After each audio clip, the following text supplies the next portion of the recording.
finalizar, se supone, pues con un voto de confianza. Hay incluso controversia sobre lo que se va a votar, según qué artículo constitucional. El Congreso quiere hacer 2 votaciones.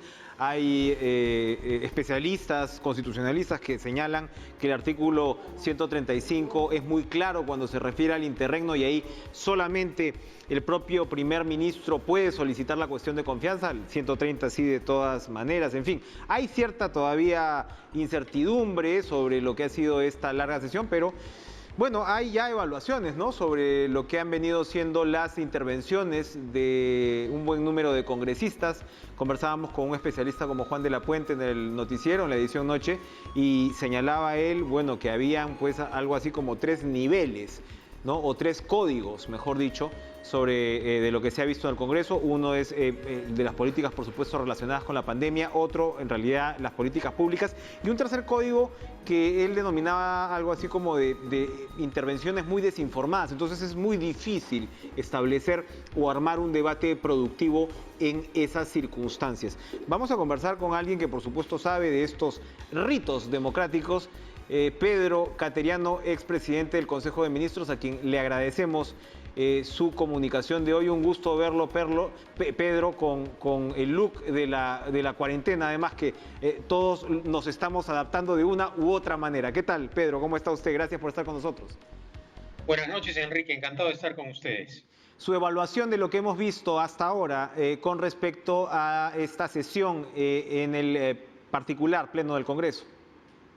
Yo quisiera previamente señalar algo que considero relevante, Enrique.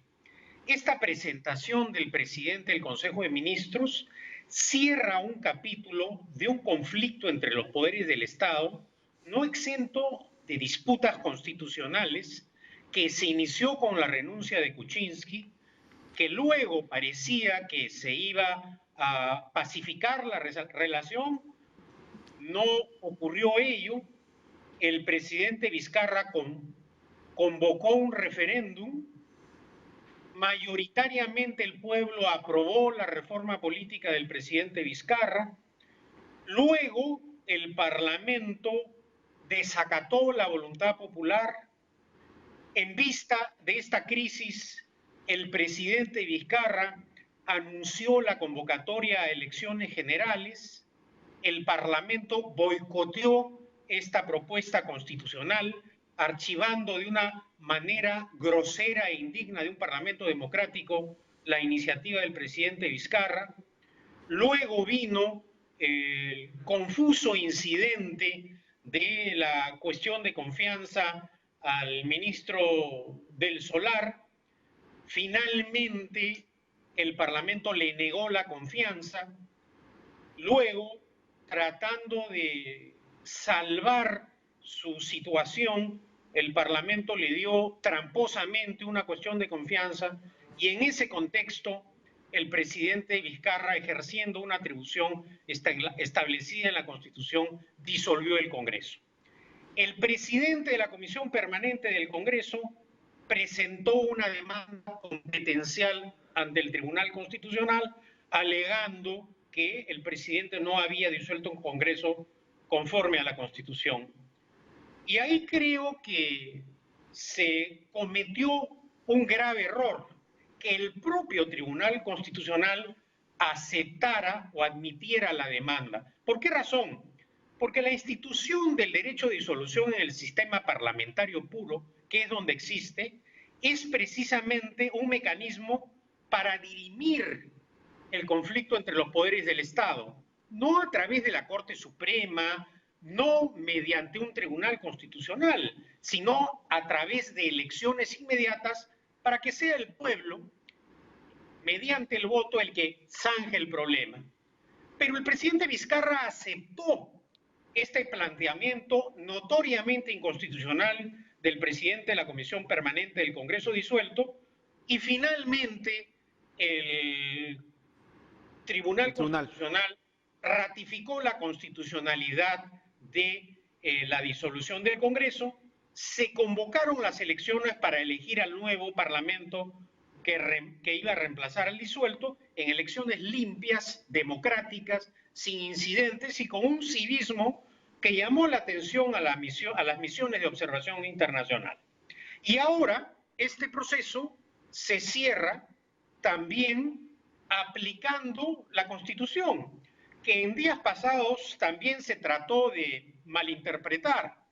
¿Qué es lo que establece la Constitución? Que luego de culminado lo que denomina el interregno parlamentario, el presidente del Consejo de Ministros tiene que concurrir al Congreso para dar cuenta de los decretos de urgencia dictados durante este periodo en el cual no estuvo en funciones el Congreso y sí la Comisión Permanente, para sustentar y defender la constitucionalidad de estos decretos.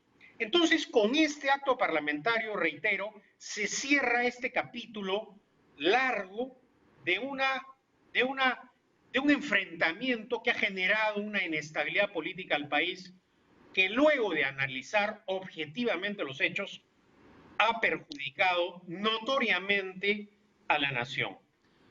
Pero según su interpretación, entonces no habría un problema, digamos, con esta doble lectura del artículo 130 y el artículo 135 para cumplir con el trámite de hoy. A ver, lo que se ha tratado en días pasados, por lo menos fue la opinión de la Comisión de Constitución, es que se produjeran dos votaciones el día de hoy, cosa con la que no estoy de acuerdo, porque en el mensaje que ha dado el presidente del Consejo de Ministros, Ceballos, obviamente ha estado la explicación de lo que han sido los actos realizados durante el denominado interregno parlamentario. Y ese acto, dentro del conjunto de lo que viene a ser el programa de gobierno, forma parte de lo que es la obligación de dar cuenta al Congreso y además de hacer cuestión de confianza. Pienso yo que el precepto referido, que dicho sea de paso, no es mandatorio ni obligatorio, en donde se señala que el Parlamento puede censurar al presidente del Consejo de Ministros o el presidente del Consejo de Ministros hacer de confianza sobre los actos realizados en el interregno, está referido a una situación en la cual, por ejemplo, el presidente disuelve el Congreso y gana la elección parlamentaria la oposición al gobierno. Y como primer acto, ¿qué realiza hipotéticamente o qué realizaría ese gobierno? Censurar de frente al Consejo de Ministros para que caiga el gobierno. Es en ese escenario, pienso yo, que se aplica este precepto constitucional, no de la forma en que en un primer momento se planteó este mecanismo de las dos votaciones. Ahora, de su introducción infiero yo que usted nos está diciendo algo así como, miren, a pesar de algunas intervenciones que hemos visto en el Congreso el día de hoy, no nos olvidemos de dónde venimos. Exactamente, porque precisamente es muy fácil caer en la tentación de la falsificación de los hechos. Y lo leemos continuamente, hasta en algunos periódicos que en el pasado los considerábamos serios, en donde, por ejemplo, responsabilizan al gobierno de la crisis constitucional que, repito, el día de hoy se zanja con la presentación del presidente del Consejo de Ministros, Ceballos. Por eso es importante explicar los antecedentes y por qué razón no solamente hemos tenido este conflicto entre los poderes del Estado, sino también, diríamos, intercambio de pareceres jurídicos que en algunos casos han tergiversado lo establecido en la Constitución, repito, como por ejemplo cuando se concurrió al Tribunal Constitucional, cosa que no debió haber ocurrido, pero no obstante, a pesar de ello, hemos salido de la crisis política respetando la Constitución y ningún país, ningún gobierno democrático ha cuestionado el procedimiento del gobierno desde el punto de vista constitucional y democrático.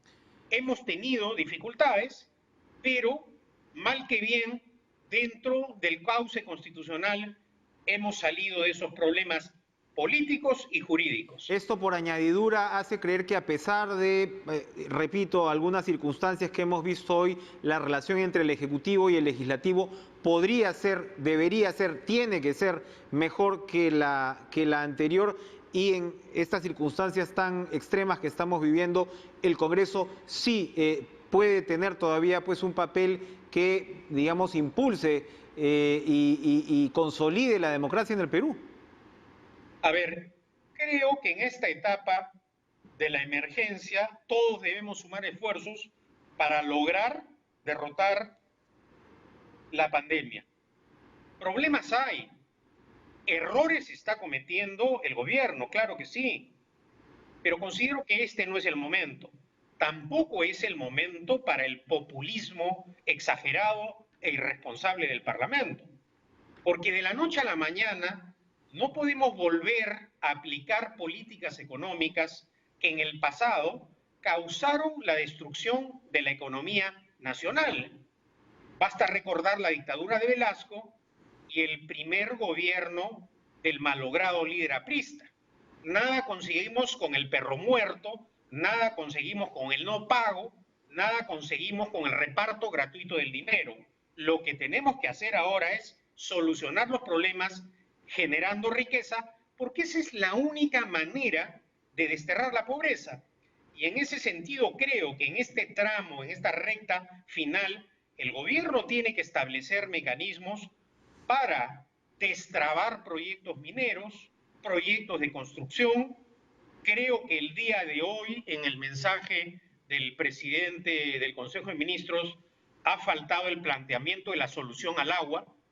No puede ser posible que en pleno siglo XXI 8 millones de peruanos no tengan agua. Eso constituye una violación sistemática a los derechos humanos de millones de peruanos. ¿Y esto a qué se debe? Fundamentalmente al monopolio estatal que tiene el Estado. El Estado ha sido incapaz de suministrar agua potable a millones de peruanos. Cuando algunos planteamos salidas que permitan la presencia de capitales o de inversión privada en el área del suministro del agua, se nos acusa de querer la privatización del agua, haciendo predominar prejuicios ideológicos y políticos. Y de eso no se trata. Confío, por ejemplo, que ahora que el presidente Ceballos ha anunciado la reconstrucción del norte mediante el mecanismo de gobierno a gobierno, que dicho sea de paso, en mi etapa ministerial fue tan criticado, y ahora me alegra que reconozcan que ese procedimiento garantiza efectivamente el fiel cumplimiento de las obras o de los contratos, permita, por ejemplo, que en la región de Piura, que ha sido y es una de las regiones más ricas del país, se instale un sistema de agua potable para toda la región. Esta es la oportunidad y eso hay que demandarle al gabinete. Así como hay que exigirle que rompa otros monopolios en los cuales no son los privados, no son los ciudadanos los responsables. Por ejemplo, el de hacinamiento de los penales, Enrique. ¿Cómo puede ser posible que el Estado haya sido incapaz de adquirir grilletes durante 19 años? 19 años de ese monopolio estatal en el campo penitenciario que ha impedido adquirir grilletes, y por esa razón el hacinamiento en los penales, las detenciones preventivas van directamente a los detenidos a la cárcel, pudiendo estar con arresto domiciliario. Esos son temas sensibles que requieren urgente decisión. Y acá, Enrique, el problema no es la falta de dinero. Por ejemplo, por concepto de canon minero, los gobiernos regionales no han gastado, repito, no han gastado 12.000 millones de soles. 12.000 millones de soles son más de 3.000 millones de dólares que tienen los gobiernos regionales que podrían invertir en educación, en salud, en agua potable. Y no obstante, esta crisis ha servido también para desnudar la realidad de la regionalización Y acá también hay que ser objetivos en la evaluación. No es un problema de la izquierda ni de la derecha, es un problema de todas las agrupaciones políticas. Pero Porque ¿quién plantea esa agenda? Porque como usted mismo señala, cuando se refiere al tema del agua, cualquier punto que se toque por ese lado va de inmediato a ser descartado porque se refiere pues a una supuesta privatización. ¿Quién debería? Usted lo que nos está planteando en realidad es una agenda para el 21. no estoy planteando una agenda para el 21, estoy planteando una agenda para ahora. El presidente Ceballos ha anunciado la reconstrucción del norte. Confío que en esa agenda anunciada por el presidente Ceballos esté la instalación del agua potable para toda la región Piura. Esta es la magnífica oportunidad para solucionar definitivamente este problema. No puede ser posible, Enrique, que por prejuicios ideológicos y políticos 8 millones de peruanos no tengan agua. Esto es inadmisible. Esto lo tenemos que rechazar con indignación. Totalmente de acuerdo, pero usted, Pedro Cateriano, ¿cree que el Congreso que estamos viendo ahora va a poder procesar una agenda con esas características o el Ejecutivo no lo necesita en este caso? Yo creo que esto dependerá de las demandas ciudadanas, de la actitud de los gobernantes regionales. Yo puedo discrepar con las actuales autoridades de Piura, que son fanáticos fujimoristas, pero las autoridades tienen que dejar de lado sus intereses políticos y servir al pueblo. El pueblo de Piura no puede seguir sin agua. Ese es un caso, diríamos, que ya ha anunciado el presidente Ceballos que va a haber reconstrucción en el norte, que empiece con el tema del agua potable en Piura. Y asimismo podría tranquilamente instalar plantas desaladoras de agua en toda la costa del Perú, en zonas de necesidades urgentes. La crisis sanitaria, no hay que olvidar, Enrique, que estamos viviendo fundamentalmente se debe a que no contamos con una infraestructura mínima, ni hospitalaria, ni de agua potable, ni de sistema de auxilio a la población para precisamente poder atender esta clase de emergencias. No es posible, no es posible, Enrique, que una planta desaladora de agua como la que se acaba de terminar en Santa María, acá al sur de Lima, que debió haberse construido en 2 años, haya demorado 10 años su construcción y aún no se pueda inaugurar, a pesar de que está lista, por trabas burocráticas, por disputas distritales. Eso lo tenemos que rechazar. Esa manera de gestionar los asuntos públicos la tenemos que combatir. Así es. Y eso debe formar parte de la agenda política del actual gobierno. Eso hay que demandárselo al presidente Ceballos. Muy bien, muy bien. Pedro Cateriano, muchas gracias. Vulnerabilidades evidentes, ¿no?, que nos están pasando una gigantesca factura el día de hoy. Gracias, Pedro Cateriano, por estar con nosotros esta noche en Cara a Cara. Vamos a regresar para conversar de economía. La economía, y parte de esta conversación pues pisaba eso porque evidentemente es un tema de gran preocupación, y nos acompaña el exministro del sector, Alfredo Toth.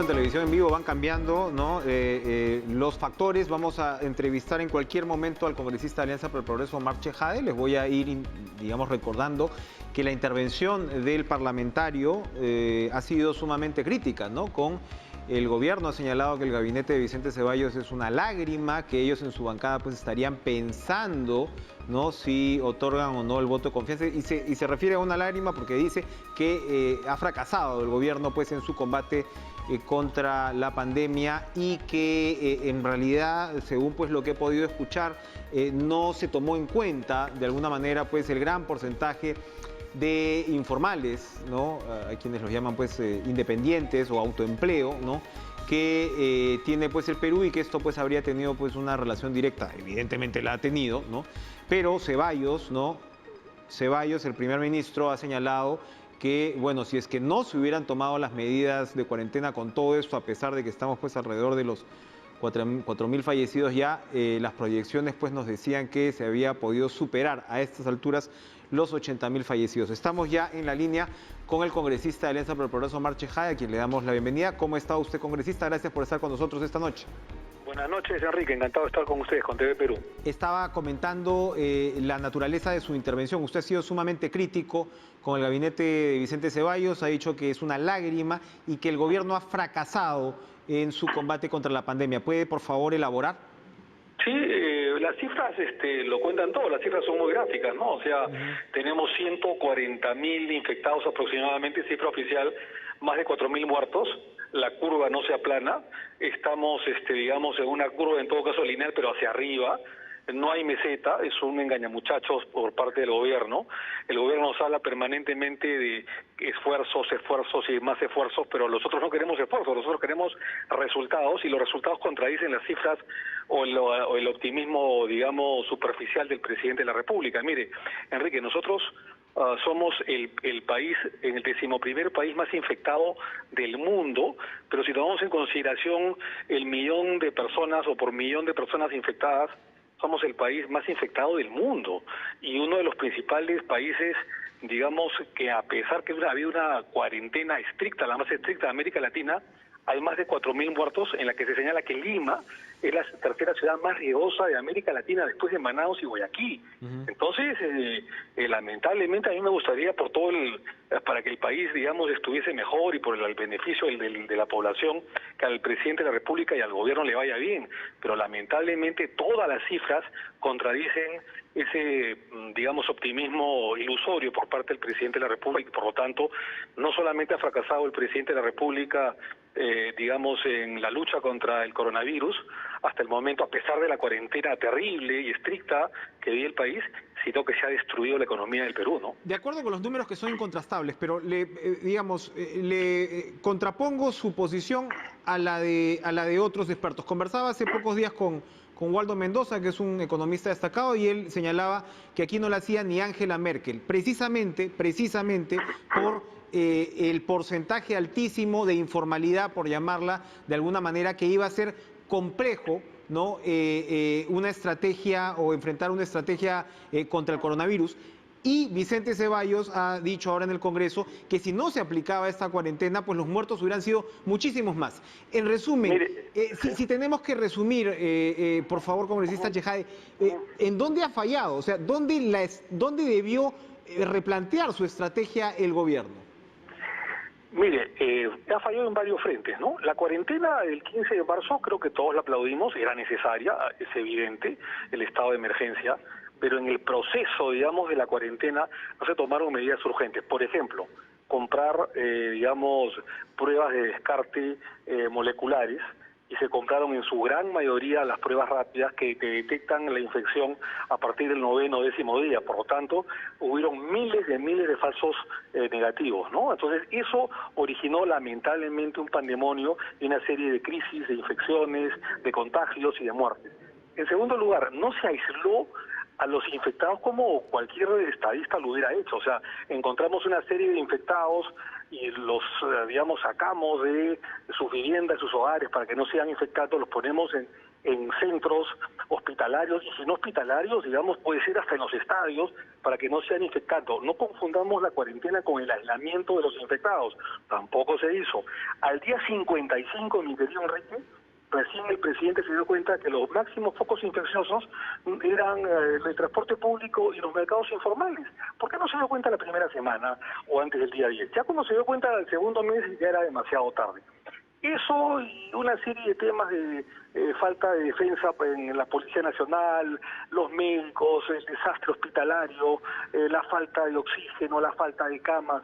Esa es responsabilidad plena de este gobierno. O sea, es cierto que la pandemia es internacional y mundial, pero ante una cuarentena tan atroz, tan terrible, donde las Fuerzas Armadas, por una persona que salía a la calle, digamos, a pasear su perro, era detenida, era encarcelada y era llevada a la comisaría, puede ser que como consecuencia de ello, o a pesar de ello, hayan, digamos, 140.000 infectados y 4.000 muertos, siendo uno de los países más infectados de la región y del mundo.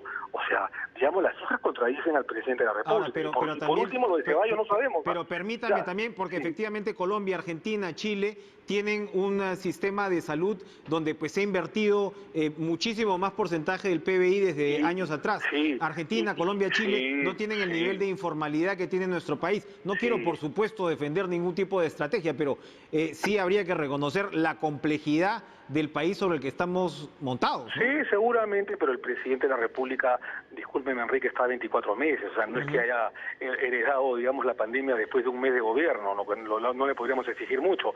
El presidente Vizcarra prometió 80 hospitales del 2018 y no hizo ninguno. Prometió colegios, 100 colegios y no hizo uno. Entonces, había una inoperatividad y una eficacia total, pero lo más sorprendente es que usted dice que el premier Ceballos ha hablado de que si no hubiera habido cuarentena, hubieran habido 80.000 muertos. Es lo que ha señalado. Es un tema subjetivo, ¿no? Probablemente hubieran habido más contagiados, no me cabe la menor duda. No sé si 80.000 muertos o 400.000 contagiados. Es un tema subjetivo. Yo estoy hablando de cifras reales, las que el propio gobierno está dando, que son 140.000 infectados, que por supuesto hay mucho más, y 4.000 muertos. Ya el New York Times, IDL, Washington Post han hablado de más de 10.000 muertos en el país. Pero en fin, hablemos de las cifras oficiales. Perdóname, Enrique, para la cuarentena estricta que ha habido en el país, es una lágrima los resultados. Contradicen a la supuesta meseta que ha... Esta intervención esta noche en Cara a Cara. Porque lo que vemos precisamente es que, bueno, lamentablemente en otros países que tienen pues sistemas sociales, ¿no?, de mayor protección, también pues se ven incentivos para que la población incluso se quede en su casa. Entonces, ahora estamos viendo precisamente lo que nos toca pagar frente a todas estas, insisto, vulnerabilidades. ¿Me repiten, por favor, para dónde nos vamos? Costumbres, ese es el programa que nos sigue. Ahora, por favor, quédense en la programación de TV Perú. Tómense un momento para relajarse y recordar lo maravilloso que es nuestro país y que sin duda pues vamos a reencontrarnos con cada uno de estos rincones, ojalá lo más pronto posible. Que tengan una excelente noche.